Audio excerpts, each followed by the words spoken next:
The ultimate football fan is now here. All the biggest fan channels in one place. Flex Nightstand. 100% Chelsea. Arsenal Fan TV. All about the fans. Why is he on the fucking pitch? What for what? Exclusive content only here. Hello, boys and girls, and welcome to The UFF Daily Football Show. The #1 source, everything going on in the football world, daily. UFF. Do what you have to do.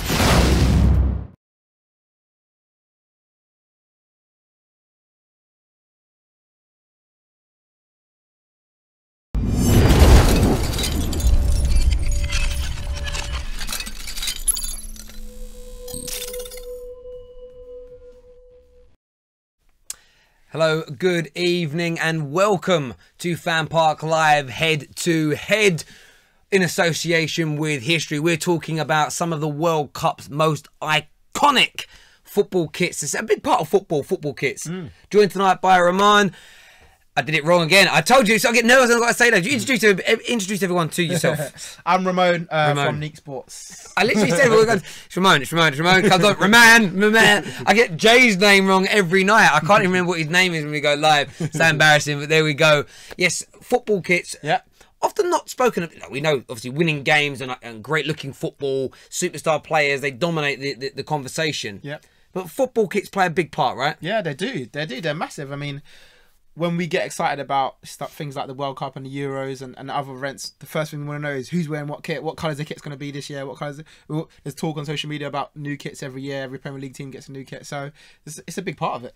Absolutely, and we've seen that on a Premier League level, whether it be Manchester United's ugly grey kit, famous kits like Arsenal orange, yellow and orange, yellow orangey type JVC kit. Yeah. There's so many kits out there that are iconic that you remember from being a child that never leave you, and I think the World Cup is very, very similar.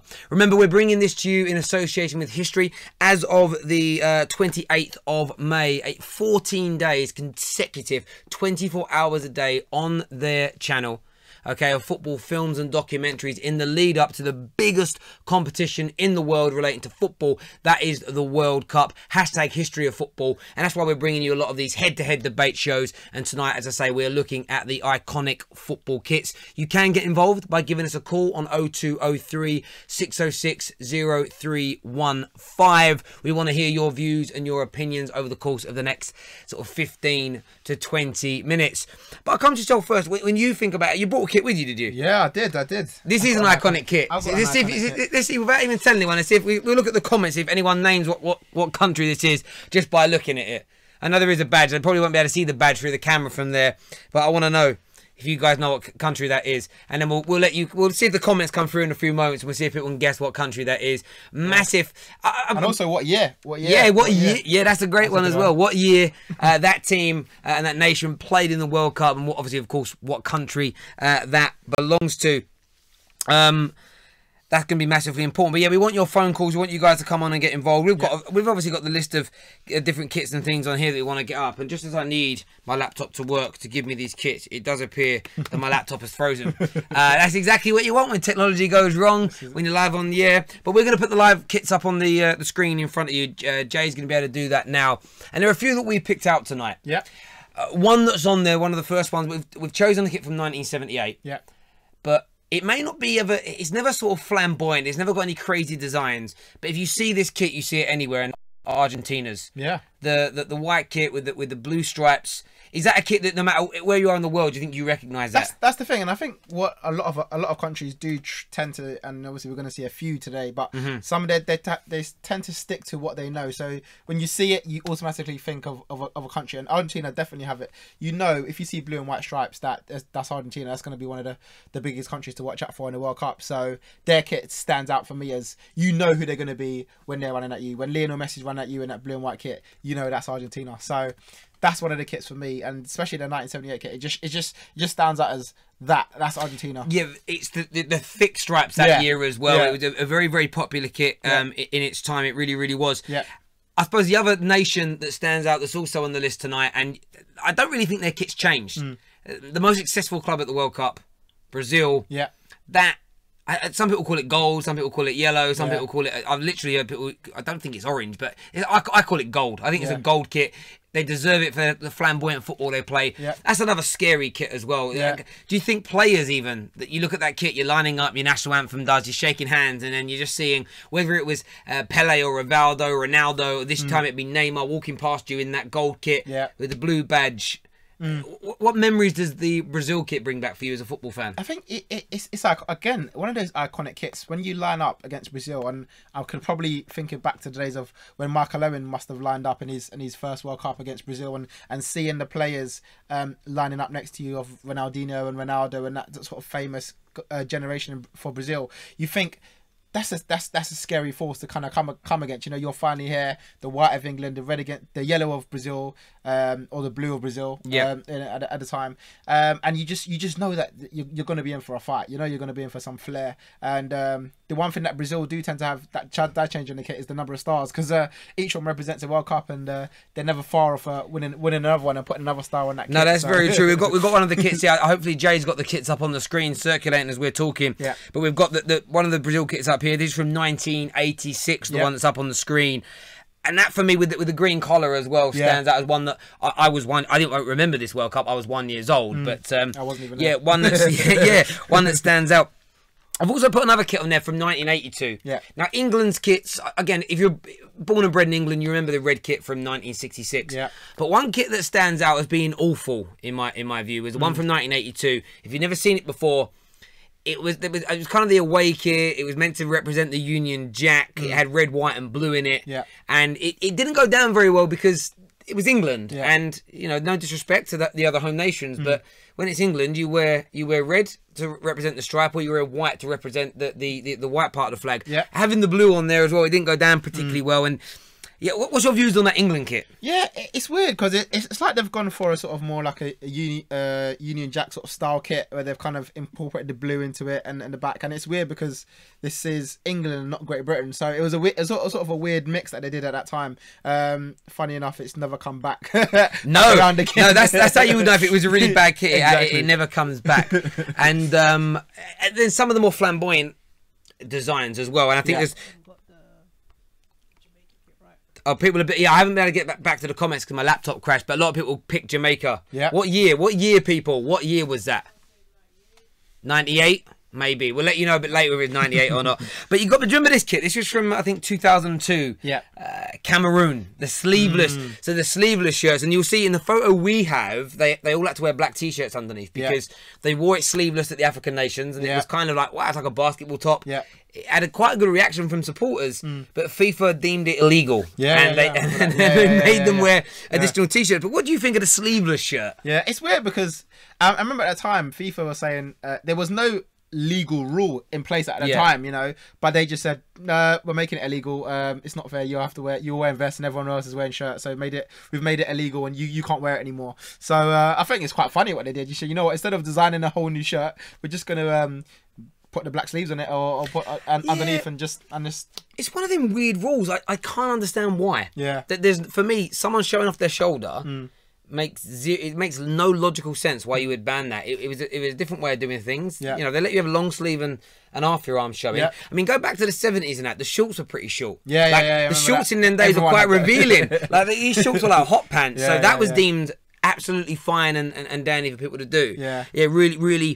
Really a weird one, that massively. Yeah, it's one of them things where it's just like, that's enough of FIFA rule. When they decide that something's not right, they'll change something in the rules, and kit got banned, and I guess no one ever tried to wear it again. But you can understand in African nations, when you're looking at what 30-40 degrees sometimes, boiling hot, they don't want to wear long sleeves or even sleeves shirts because they're literally baking. So I think when it comes to maybe like a World Cup, where if we go back to Africa again, like a South Africa or something like that, then maybe that they might allow it. Qatar's coming up soon. They're talking about how hot that's going to be. So. Look, mate, when we grew up as kids, I'm not sure of you, it was nearly always one group had shirts on, the other group took the shirts off. Skins. So kids grow up playing football. Half the team don't even have the shirts on. So you play bare chested, and like no one has an issue with that. Do you know what I mean? It's an arm as well. I could understand it if it was like a see-through top or see-through shorts. If it was a bit risque. But it's no sleeves. But there we go. Yeah, there is. Lots of people here saying 98. Someone's guessed 1994. That's Nicky Collis for the Jamaica kit. Unfortunately, no. No, it wasn't that one. We weren't, No, we weren't there in that one. it wasn't. It wasn't. Yeah, it's the 1998 kit. Oh, I'll show it again. 1998 kit. You guys got it right. The ones that said 98. It's Jamaica's. It's the only World Cup Jamaica were in and have ever been in. It's funny because I remember this is one of my shirts because I'm Jamaican, so this is one of my shirts from back in the day, and I just remember. I thought we may never get a shirt like this ever again because we may never be in a World Cup again. So I thought, I got to buy it. I got to get it. And we got one win in that tournament, you know, entered the World Cup, got a win and then got knocked out. So there you go. But you know what? And I say this with respect for a small nation that's not known for football. Yeah. In terms of lots of people like watching football and they play football, but it isn't a football renowned nation. Athletics is where the strongest sports are. Like to go to a World Cup and then to pick up a victory. Like how did that feel? Oh, it was crazy because I mean in that World Cup that was 98. Like I said, we lost the first two as well. So you know we got battered 5-0 by Argentina. You're thinking, nah, this is it. We're going out the World Cup anyway. And then all of a sudden we played Japan, and for some reason they just the players seemed up for it. The players seemed like they wanted to get something to go home with a win. And the whole of Jamaica that time when we won that game 2-1, it was literally. Everyone I knew was going crazy. We won a game. We won a game of the World Cup. People were talking about Jamaica, the reggae boys coming in. No one knew what to expect. And I think that's kind of why we got the win because we were a bit cautious in the first couple of games and kind of trying to maybe see if we can get into the next stage. And we realised we couldn't get through. Let's go out and have a ball. And I remember the guy who scored the goals, Theodore Whitmore, is actually now a Jamaica manager, trying to get him back in, trying to use his experience. Say, you know, I scored in the World Cup, and unfortunately, it's not really worked for this year. But it's a difficult one. But do you know what? Sometimes you hear people out there in the media spectrum talk about whether it be Jamaica, you had New Zealand at a World Cup a little while ago. You sometimes get these really small nations that are not expected to do well. Yeah. And some people kind of elitists almost scoff their nose and think, well, look, we're opening the World Cup up to all these small countries. They don't bring anything to the table. Yeah. But from a sporting point of view, whether it be Jamaica at the World Cup, whether it be Eddie the Eagle in ski jumping, sometimes when you get these, or Eddie the Eel in the swimming pool, man could barely swim. Yeah. Sometimes when you get these teams or individuals in sport that are they're never going to win it. Yeah. They're not even that good, really, on a real level. Yeah, but they pull off a great performance and they pick up a win. I think when New Zealand won a previous World Cup, I remember celebrating like I was from New Zealand. And I think it was even, was it the rugby World Cup? And I want to say it might not have been Argentina, but I think, no, Japan beat a really big team. I think it might have beat South Africa or somebody. And I remember celebrating, I'm not Japanese, but it was like, what a moment for one of these great teams to do it. I think we have a call to come on and talk about iconic kits, which would be nice. Whenever it's coming through now, and then we'll do some live comments. Is it coming through? Let's do it.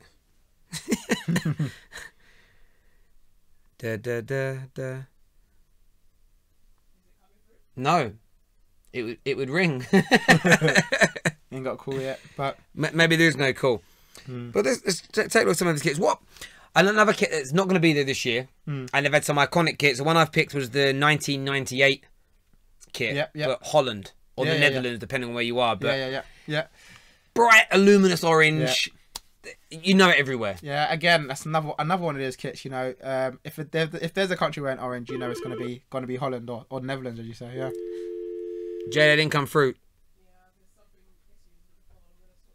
Okay, we're sorting the issue with the phone now. Could you get this kits put back on the screen and leave them up for a bit? Cool. There we go.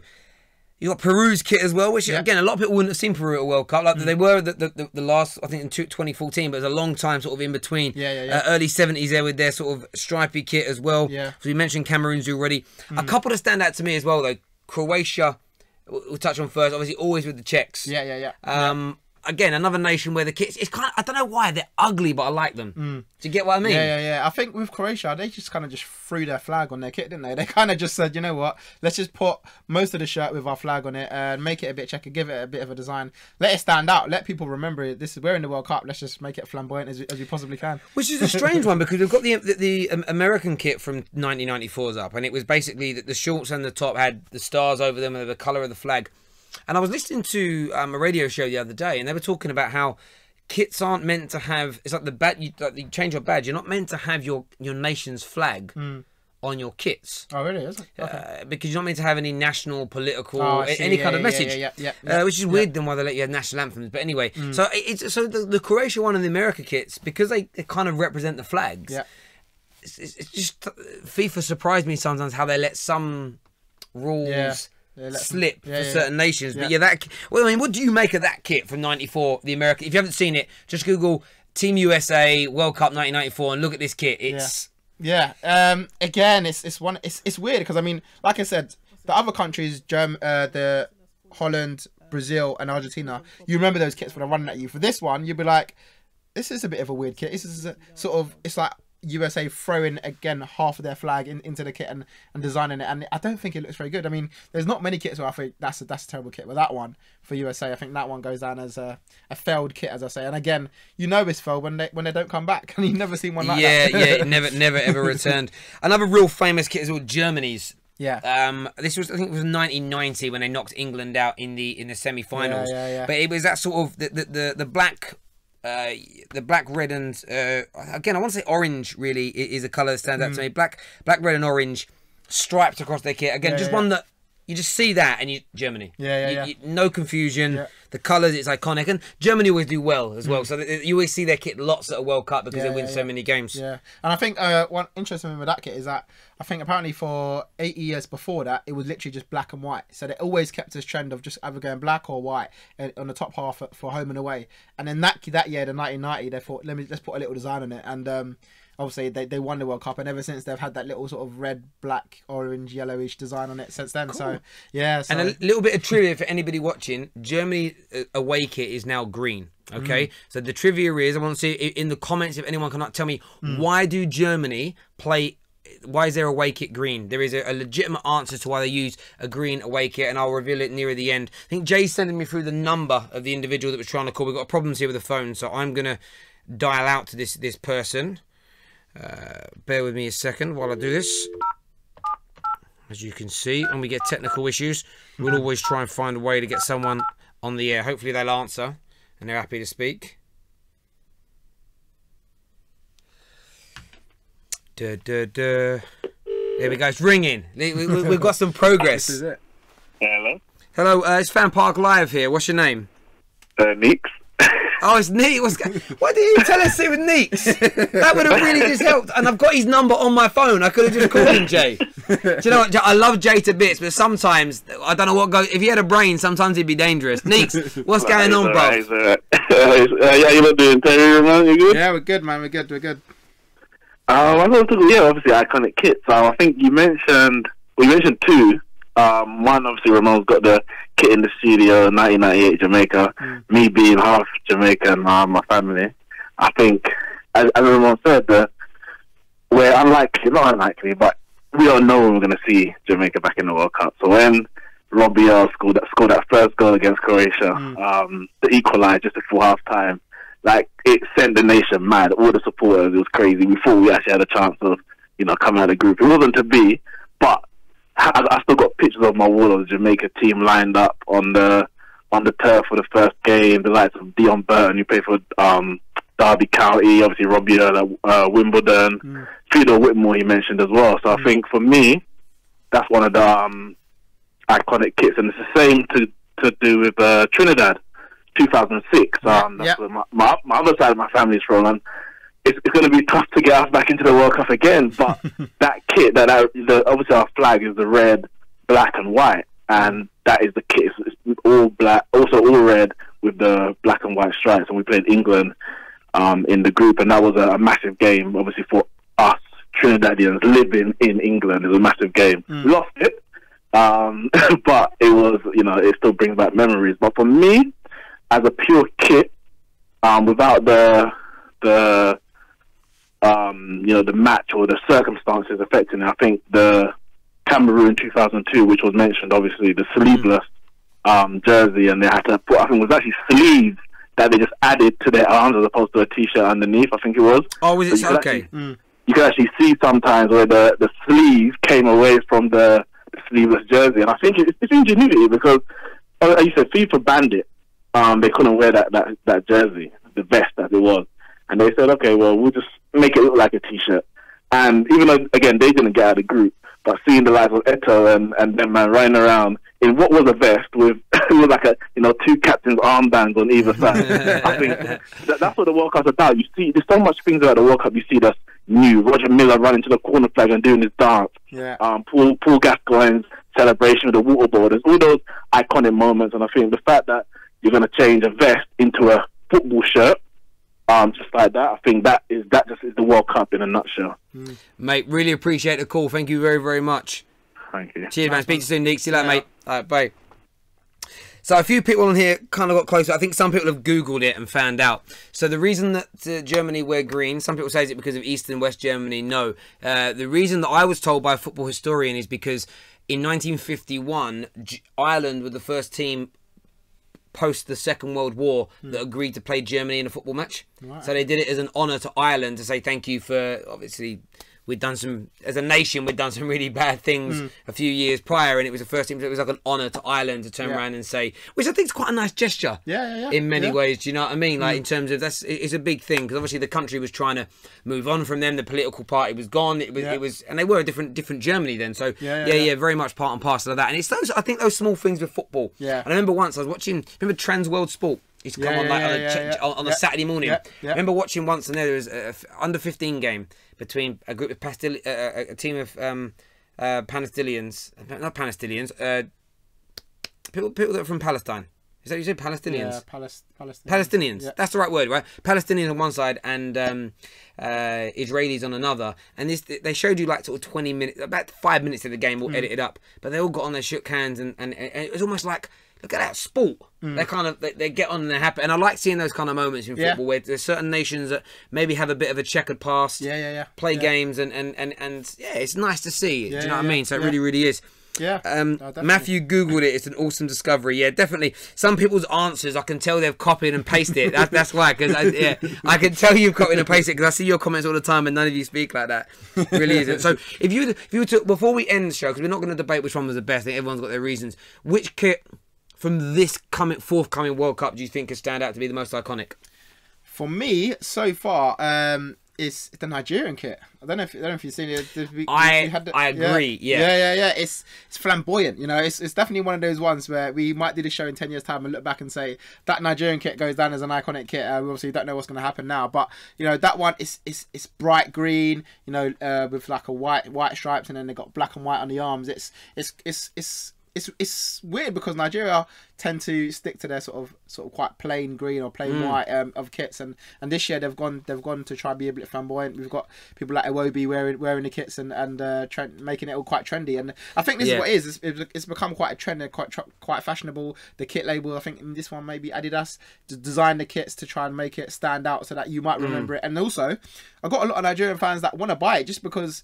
That Nigerian friends that are fans that want to buy the kit just because it's different, you know, it's different to the traditional same old kit year on year. This is the one that they want to get. And at some point at a World Cup, an African team is going to go deep into that tournament. And if you do it wearing an iconic, and I think the thing is, we mentioned Holland and Germany and Argentina, Brazil. These nations, their kits are pretty standard, but because they go so deep into these tournaments and there's so many iconic moments in those teams, you remember the kits. So you also got that opportunity for it, you know. And there's no disrespect, like Nigeria, they're not fancy, but it doesn't mean they can't go far into a tournament because they've got some decent players. Definitely.